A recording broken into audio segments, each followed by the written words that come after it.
Hello, this is Luciano Thomas with the Dive Collective, and this is my review for Joker.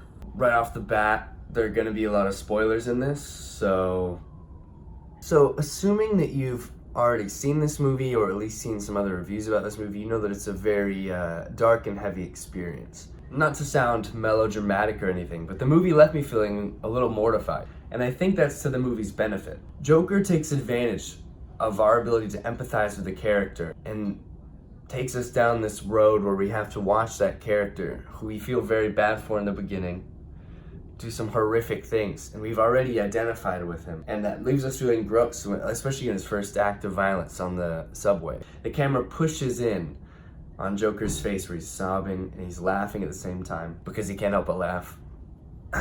Obviously. You feel especially bad for him in this situation. And then he kills those three guys. And you've just spent that scene and the movie leading up to empathizing with him. You feel like you were along for what he just did to those people. The movie winds up with a very true to comic book version of the Joker. We get someone who truly does take joy and happiness in causing violence and destruction. That joke that he did on the Murray show, about the kid being run over by a drunk driver or something along those lines. It sounds like something that was actually in a graphic novel or a comic at some time. Joaquin Phoenix's performance, he puts the whole movie on his back. He just carries it to the finish line like nobody's business. People are gonna want to compare this movie, and they've already been comparing Joaquin Phoenix's performance to Heath Ledger's performance. They seem like so wildly different characters.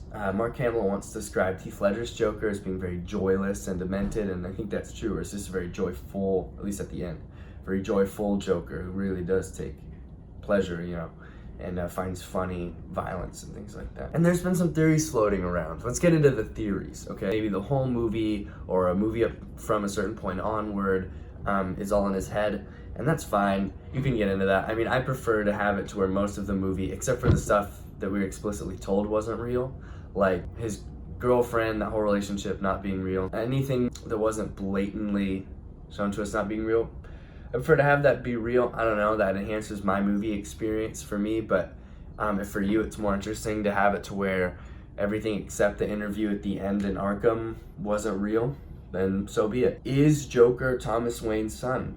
At first, obviously, I believe that he was after seeing that letter, and then I believe that he wasn't after he went to Arkham and got that evidence. And then when there's that little photo and it says on the back TW, Thomas Wayne, it's a photo of his mom, and something like, you have a nice smile or something. I understand what that was. Like, it was meant to be like, oh, maybe he actually is the son of Thomas Wayne, but yeah, I still, you know what I mean? I'm sticking to my guns on that one, and I'd welcome any debate on it, you know what I mean? I think this is a really interesting movie to talk about. I think it's one of those movies that allows for a lot of debate, which is a positive about it, and it's a smart move, I think, on Todd Phillips and the rest of the team, because it means that the movie has a lot of rewatch value. Overall, I'm going to give this movie a 9.5 out of 10. Great movie, bad experience. It left me feeling like I had been punched in the stomach, more so than most any other movie I've seen. I recommend watching it, definitely.